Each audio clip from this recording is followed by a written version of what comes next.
The American Defense Service Medal is both a World War II medal and not a World War II medal.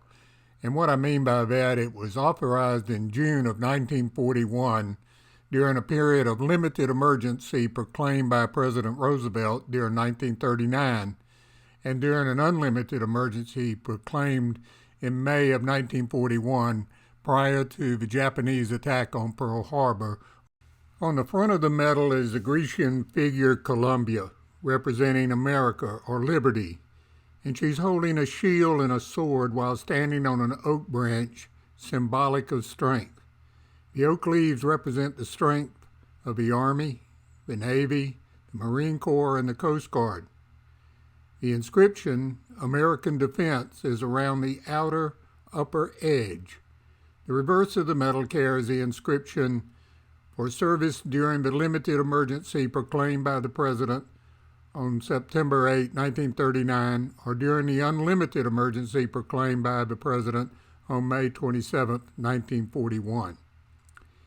The golden yellow color of the ribbon symbolizes the golden opportunity of United States youth to serve a nation, reminiscent of the World War I Victory Medal, which had a number of bars on it.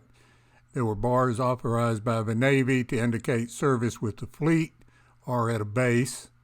There was also a bar authorized by the Army for foreign service overseas, for example, in the Philippines, and the Coast Guard had a bar to indicate service at sea.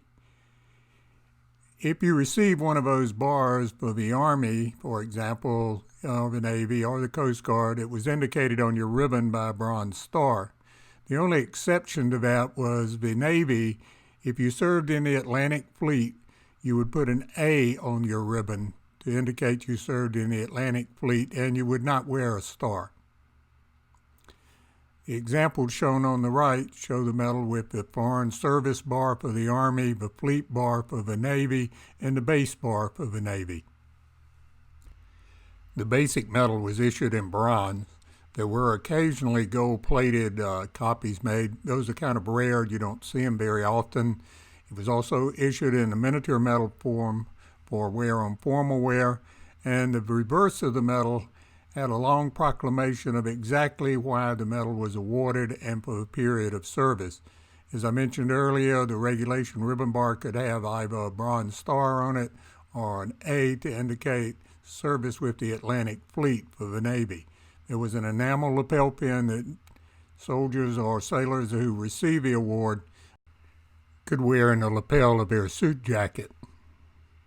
As I mentioned earlier, the American Defense Service Medal was actually not a World War II medal, so in the order of precedence, it would become before the American Campaign Medal and the Asiatic Pacific Campaign Medal, ETO Medal, and the Victory Medal, etc. It would be the first ribbon that you see on a veteran who had served in the period of 1939 to 1941 before the beginning of World War II. If you'd like any more information on this medal or any medal or decoration or insignia of the armed forces, you'll find it in one of these books at medalsofamerica.com or on Amazon. Thank you for watching.